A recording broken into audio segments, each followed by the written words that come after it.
Bear your burden when you are young. A time will come, you have 3 children, have cars, have job, many things everywhere. There are things you want to do, you can't do it anymore. You can't. You can't. You can't set forth and fast for 40 days. You are lucky. Even as you are, okay, you are favored. Let me not use the word lucky. But even at that, there is a limit to which you can push that matter. Because you are not dealing with spirits, you are dealing with human beings. And there is so much they can carry per time. But these days, I can wake up one day and say, I want to sleep in tent.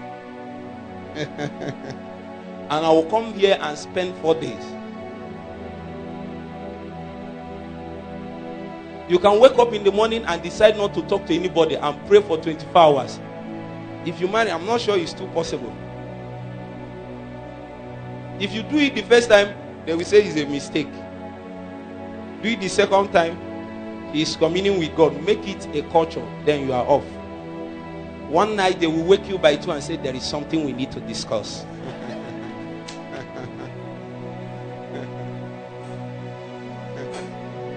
I say, bear your burden now. Bear your burden. Let me finish my story.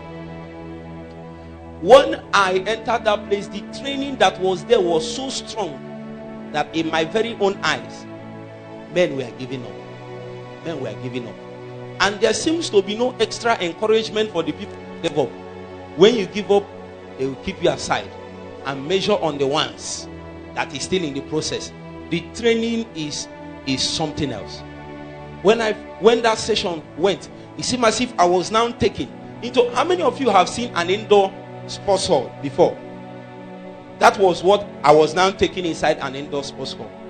That's when I saw another training session. There are 2 training sessions, the one outside and this one inside. And the one inside is 7 times tougher than the one I told you outside. Okay, I don't know how it is, but I saw myself inside. But I also saw myself with somebody taking me around and showing me the demands of the training. It is from that place that I came out and I knew what to do and what not to do. I knew what will matter after 5 years. That many emphases will die. That there are only certain things that can survive the coming seasons. My prayer became that God should reduce my life to reality. Reality can't die. It is what is formed in God. This present universe we are seeing is subject to vanity.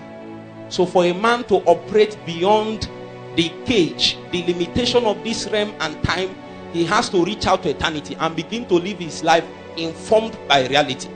You have to submit to the cross so that your life will be reduced to reality. It is the cross that reduced the life of Jesus to reality.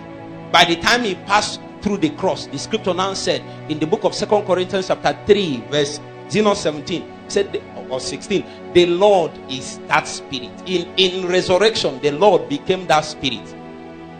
It is in that place that the Lord that was walking even in the flesh, and John will lean on him like this and say, the one that he so much loved. When he saw the real man, he fell like a dead man. He fell. I pray that God will open your eyes to see the one that heaven saw. When you see that man, you will lose appetite for food, because you will see the distance between what is captured in the heart of God and what we are seeing now. You can't wake up and eat in the morning. Who told you to eat? See, people are careless. So you want to become something and you are this careless. You wake up and sleep through the night. Who told you to sleep through the night? Have you read your scrolls? Is it captured there? That all night you sleep and wake up and say, God is good. Which God?